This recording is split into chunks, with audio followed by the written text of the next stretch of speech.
Hey guys, welcome back and thanks for tuning in. Today we are just finishing up a 2-day course at Frontsight. I'm here with my boy Owen. That's right. And you know him previously in past videos as Hawkeyes, right? Yep. And we're calling him Owen today because he's all grown up. And because he's finally gone through a Frontsight course and now he knows how to kill you. So I'm not too worried about calling him by a secret name anymore. And I guess that's the way to put it. So, anyway, I brought Owen down here for a 2-day handgun course. It's sort of like their most basic, most remedial course that they offer as far as firearms is concerned. And I wanted him to be part of this whole thing. Number one, because he's been requesting a little bit, and also because it's been like a huge goal of mine to get you guys to come down here eventually. Got Mrs. Scout down here. You guys know about that, and you guys seen some of those videos. And so now I figured it was Owen's time. But we want to go through and give you a little bit of kind of an overview of how the class was from his perspective, because the question I really want to answer in this video is, should you bring your kids to Frontsight, and how will it go if and when you do? And also, what kind of gear would work? So Owen is 13 years old. Yep. Give you some idea of you know, his age, and also I'm about 6'2", and this is about how tall he is as compared to me. How tall are you now? Do you know? I'm like 5'8", 5'9". Okay, sounds about right. So we're going to go through the gear we used and also his experience. Let's get to the gear check first, and then after that we'll talk about what the class was like for you. So first off, I'll cover what I know how to name, and then I'll let you talk about the stuff that you recognize. All right? So first off, Peltor Range Guard Sport earmuffs are the ones that we both used. This is what you used, and this is the one that I used, and I wrapped mine in a little bit of that camo tape. How did you like using this? You've used a bunch of different types of earmuffs before. What did you like about this, or what did you not like about it? It was good. You know, it blocked out sound well, but paired with these glasses, it really presses against your head and doesn't feel well. Okay, so these glasses, we don't remember the exact model of what they are. 3M is who makes them. They're just sort of like they're very flexible. Yellow is kind of like molded in such a way that it pressed on the back of your ears, right? Behind your ears. Just right back here. Just right back there, so you had to be careful about how you place the earmuffs in order to have comfort. Yeah, everything else worked great. That is kind of a legitimate concern when you're buying range gear and kind of fitting range gear, because these glasses might look awesome and feel perfect until you put on the earmuffs. And same goes with earmuffs. You know, they might feel perfect till you put on some glasses. And so you do have to sort of, I guess, play with a couple different things and figure out what's going to work for you. Unfortunately, not everything fits for everybody. Yeah, especially having them on for such a long time, it definitely gives you a headache. Yeah. But it's easy to get used to. Okay, cool. And if you position them just right, it was better, right? Mm-hmm. Yeah, okay, good. Let's see, used the Blackhawk double mag pouch for your magazine retention, and you kind of kept the third one in your pocket most of the time. As far as like range apparel, Owen just kind of wore what he's comfortable in, sort of school gear. Right? I don't wear shirts underneath shirts like this. This is primarily for the class that you dress like this. And the button-up shirt is one that you like, but it's mainly because he needed some sort of a cover and to try to learn to draw from concealment. The hat is one you got for your membership. We picked that up in the Ambassador. Picked that up in the pro shop. Let's see what else. We talked about the glasses. Let's talk about the holster. Your holster is made by Outlaw Holsters, one that you can find on Amazon. This is a nice Kryptek Kydex holster. Highlander, is that what that's called? Yeah, Highlander pattern on it. I bought that quite a while ago. It works great. Show them the gun you used. The Walther PPQ M1. Wow, you just rattled that off like you knew what it was called. Yeah, that is the Walther PPQ M1. This is a gun buyer exclusive version of the gun with the longer barrel on it, and the I'm trying to remember exactly, tie-dye I want to say is the name of that coating. It might be something kind of similar to that but different. Really gorgeous and really cool, and just an excellent gun. Tell them about your experience shooting it. So just shooting it, I'll just put it down for a second. So while shooting it, I learned that it has a very short reset, which led to several fire and then fire again and then fire again and then fire again. And so, but it's easy to get used to. You just gotta hold the trigger. Okay. And so with this, it felt really good in my hands, especially the pattern. I really liked it. and it was really easy to load, really easy to unload. Did it ever feel like it was kind of like sandpaper in your hands, or did it feel okay? No, it felt really smooth, especially where I would put the web in my hand. It was nice and smooth. Okay, so in this area right here. Yep.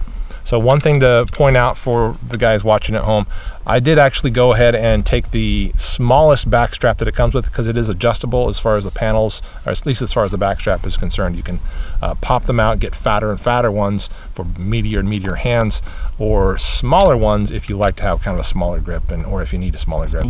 Owen with a little bit smaller hands, this is a good fit for him.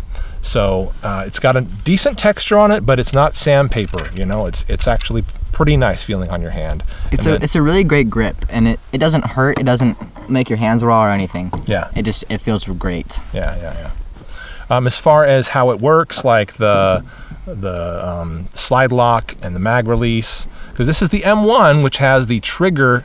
The trigger guard mounted or adjacent to trigger guard mag release, which is different from what most of everybody else was using in our class. So yeah, and different from what you've used in the past as well. So how did you feel about that, and how did you have any problems with it? I mean, it was tricky to get used to, but so instead of normally using my thumb like how others would, I'd have to turn it in my wrist, since it's a pretty big gun. Mm-hmm. I'd end up using my middle finger, or pointer / index, as some people would like to call it. Yeah. So I would use that instead, because just using my thumb is too much of a hassle. To reach all the way over there and get leverage on it, yeah. So I would just do that. And you got used to doing that and got pretty fast at it? I did, yeah. Yeah, I thought you did too. And as far as the slide release, it's ambidextrous, but you generally just use your thumb on the on your right hand. The lock. You're right, to lock it. Yeah. Yeah, the slide lock. On a slide lock, I just use my right thumb. Yeah, cool. I mean, it's kind of the same with the mag release, except it's a lot easier to reach. It's up higher and a lot closer. And this one came with 15 round magazines. I believe it also came with a 17 round magazine, but that was with the extended base plate on it. I brought that as a spare, and so we still have that here in the range bag, but we didn't ever break it out and use it because everything worked fine. Did you have any, because we tested malfunction drills, but did you have any real malfunctions where the gun just stopped working? No. No? No, not really. It just kept running the whole time? Yeah.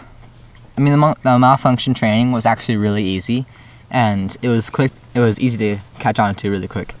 I actually kind of liked doing the malfunctions just because it was fun messing around with the gun. Yeah, it was, but, right? Yeah. Cool. Let's see, what else? Oh yeah, let's talk about the ammunition we use, which kind of runs right into how the guns worked and how they fed. This is 115 grain total metal coating. I think that's what TMC stands for. 9mm from Ammo Inc. Hyperclean technology, match grade technology, very accurate stuff, very clean stuff, this right here. Ammoinc.com kindly sent me a whole bunch of this to do some shooting with, and so that's kind of how we managed to have a bunch of this to take for the class. Yep. All right, let's get on to some of the gear I used. Going to the gun first and foremost. I think I already showed you the range guard hearing protection. So the gun that I used was the M&P 2.0 full size Smith & Wesson 9mm. All standard, nothing switched out, nothing changed, nothing modified at all. How did I enjoy using this gun for a class like this? You can barely hear me? It's because you got your ears covered up. You can switch it on if you want for the rest of the video. Okay. As far as using... What? It's got a control. Okay, I'm trying to make a video here, Owen. All right, so as far as the performance of this, it was perfect. There was absolutely nothing wrong with it. And again, the ammo that we used before that I showed you here advertises being very, very clean, being total metal coating. And it was. I'm looking at the guns post 200 rounds and a class and lots of dust. And I did feel like they were getting a little thirsty for lube towards the end, but short of that, they look pretty good. So I would say that this ammo does what it says it does as far as keeping your guns pretty clean for a lot of rounds. And the gun itself performed perfectly, no uninduced malfunctions or unsimulated malfunctions at all throughout the class. And the only thing I would say about it, and I think that I may do an actual M&P 2.0 standalone review at some point, but as of right now, here's sort of my general impressions of the gun. I would say that the forward slide serrations on here, and you've probably seen them before, they're not as big and as pronounced as I would like them to be. You're trying to give me a little beat right now? Look, it like pops. Hard to keep them entertained. So I wish that they kind of came further up the front of the slide. Also, in addition to that, I did put the smallest back strap on here because I don't really like a big meaty grip on my guns. And I talked to one of the instructors, and he agreed with me on this, that this has got a super aggressive texture to it, that when you're in a class like this, you're constantly drawing on it, you're constantly shoving your hand down on there and yanking it out of your holster and doing lots of shooting with it. It gets to be pretty aggressive on your fingers, and there were a number of spots that I never did tape up, but that were getting uncomfortable, and so I did kind of have to, you know, keep them dry and stuff. Yours was, I think, more comfortable to shoot than mine was. Yep. Having said that, this is probably better for police and, you know, any kind of a duty weapon, because right out of the box, it's extremely aggressive in texture. It's going to stay in your hand in the fight. In the training situation, you probably just want to put some gloves on so that you're not rubbing your hands raw throughout the class. Short of that, regular 17-round magazines, 3 of them. That's all I brought down. Actually, I did bring a 4th that is in the range bag, and it stayed there because there were no failures. Holsters, I want to talk about the holsters. Bravo Concealment was nice enough to supply me with some holsters for this class because I didn't have one for the M&P 2.0 yet. So I got their the M&P 9 double mag pouch, which is great and hugs your body really close. So these are great, not just for a class like this, but they're excellent, I think, for concealment. And that's kind of, you know, part of the name, Bravo Concealment. They definitely wanted to intend for these things to be used for concealment, and they work. I can see them working well, actually. And then there is the holster, also provided by them. Retained great, wasn't too strong, easy to use. This big fin right here that protects your body, that protects, you know, kind of keeps the gun away from your body, is very, very useful for training. And I think also concealed carry, because as you are putting that gun into and out of, and we'll just double check that, putting into and out of, you've got this big Kydex fin sort of protecting your body from the gun, okay, and protecting the gun from your body or your clothing. So you're not as likely to get interferences as you're holstering and drawing that gun. So Bravo Concealment, bravo, I like it, and I recommend them, and they're pretty affordable as well. You like that one? Yeah, it's pretty stiff, right? It's stiff, it's sturdy. Yeah, it's stuff and sturfy. It's stuff and sturfy. Yeah, but actually it held really well. It's almost too firm, almost. We actually had to put some of the, what's it called again? I'll put it in annotation or on screen right now. This is the stuff that we used in past front sight videos or front sight trips to assist with the drawing and reholstering of the gun. Same thing kind of with this, except it didn't, I mean, not really the same thing. It didn't hold as tight, but so they were loose. They were loose. They were definitely loose. I tuned them to be loose so that it would be easier to use. Now you can actually, it's got a screw right here that you can tighten that to make it tighter for whatever magazine you're using. I didn't mention that that is also true on the Bravo Concealment double mag pouch. You've got a screw right there. You can tighten that down in order to have the level of not concealment, but retention that you need. So yeah. Which do you prefer? Which do I prefer? Probably this one. Of the two, I like this one because it hugs the body really close. For range use, this is also really good. It's inexpensive, and also it pushes the mags a little bit further away from your body. So again, for training, yeah, this one's definitely more thick. For training, you can easily get this one in and out of your belt, or in and out of the basically out of the pouches, a lot easier. This one's not hard, but it hugs the body so close that you're kind of mashing it in to get to it. And same goes with the holster. You're kind of mashing it close in order to get to it. But it's great to train with because it's something you would actually conceal. I think we've got everything. Maybe we've covered everything here. Belts. Yeah, we used belts, 511 belts. You used the double duty belt. I used the trainer belt, and they all worked fine. Yours was the 1.75 inch, mine the I think also 1.75 inch. Here's the bullet. There is the bullet. You want to tell them about some of the treasures you found on the range? They might find that interesting. You don't have to go get them. Okay. I'm back. So, Owen spent a lot of the time looking down at the ground, looking for treasures. He found a whole bunch of these like antiqued looking rounds, and I'm sure that these are not, you know, 100 years old the way they look. They're probably just, what, a couple seasons old, but they are so tarnished, they look like they've been out there for ages. Here's another one that has it. This was kind of like his little side project while he was there, just hunting for all these little very bored antique rounds. For a while. Yeah, for a little while you were. Well, and it looks like you found what might have been a simunition round. I honestly don't know what these are. It's a mini rocket. That's what it looks like. What did we do for the class that we haven't talked about yet? What were some of the challenges that you faced? What were some of the things that were fun, but also things that were not very fun? One thing that wasn't very fun is I had to keep standing up and down and up and down. It's very easy to get sick of. I kind of did get sick of it, but I'm not much of a complainer. Sorry, what? I don't complain much on the range. Okay. Oh, yeah, that's true. But I did get tired of that quick. So for the first day, I was asking to go back up and keep shooting because we were sitting down for most of the whole day. That's true. And on the second day, we were up shooting for the whole day, and I was begging to sit back down. That's true. Just a really different new experience, right? Yeah. Good leg muscles. Yeah. So what were some things about you know, working with the instructors that you liked and things that you didn't like about that? They didn't yell. They had a megaphone. But they didn't yell at you or get up in your face. Did you feel like they sometimes corrected you in something you were doing? Like kind of, hey, Owen, make sure you do da-da-da. Oh yeah, da-da, they definitely came and helped me. Yeah, it wasn't much of a correct, I guess, as much of coming up and helping and giving me quick tips. Okay. But there's definitely a lot of times, because I am new to this gun. But and the whole experience, right? Yeah, and the whole experience. But there were definitely a few times where they'd come up and tell me what I'm doing wrong and help me out. So was there anything that you didn't like about how they were treating you, or how things went, or were you happy with all of it? I was happy with all of it. I mean, they were very nice. So. Good.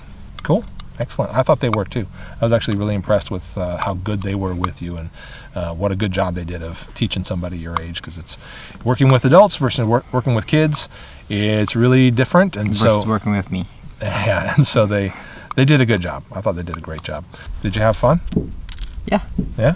Yeah. Was it worth it? Yeah. You want to do it again? I shot a picture in the face. That's right. In the shoot house. How was the shoot house experience for you? It was good. I mean, I rushed it because almost everybody did. It was like intense, you know, except not really, because they were just. But things were happening by surprise. These things were flopping out. I mean, it wasn't really surprised because I could see them all. Yeah, some of it you could already see because the springs were kind of broken, but it did kind of take you by surprise, and so you kind of just, the adrenaline kind of kicked in and you just jumped straight to shooting, right? I would have killed him though, anyways. Yeah. One of my shots square in the nose, and he had a hostage. That's right. That's right, and you got him totally right there. You did a good job shooting overall. I think that more practice would definitely be good for you, as well as dry practice. Overall, though, good time? Yeah. Good time for you? Do you wish you did a 4-day? I mean, you think you would sometime? Yeah, I'd do it sometime. Yeah, if we had time to skip you or get you out of school for that long. I would like that. I think this is beneficial for you, and I think that kids actually, I've seen kids at Front Sight quite a bit in the past. Younger than me? No, usually right around your age. You're 13. I think 12 and up is, or maybe it's 11 and up. I think it is 11 and up is the youngest you can be and come to Front Sight. But you have to. Younger than me. You have to have your parent with you and also be your coach the whole time. So like, I couldn't have you on the line and somebody else being your coach. Always have to be your coach, or mom would have to be your coach, or something like that. But you have to have an adult parent or adult relative be your coach if you're going to come down here. And I think that bringing kids to Front Sight is perfectly fine. It's actually geared towards families, with the coaches being very careful of their language and being super mindful of the things that they say and the stories they tell. It's very age appropriate. Tell the stories of people dying. Oh yeah, totally. I mean, they tell you very realistic stories that are very harrowing and stuff, but as far as graphic detail, it's like they keep it family friendly. So It's important lessons to learn. It's important stuff to know. If you're going to have firearms in the house, your kids have got to know how to be safe with them. You can't just hide your guns from your kids. They've got to be exposed to them, familiar with them, able to shoot them. And also, when we go shooting, I need you to be very, very safe and be able to actually teach other people, which in the future you'll be able to do. We're gonna leave it there. Thanks so much for watching, guys. Me and Owen had a good time at Front Sight, and off he goes. Appreciate you watching, and that's about it. See ya. It's the way the cookie crumbles.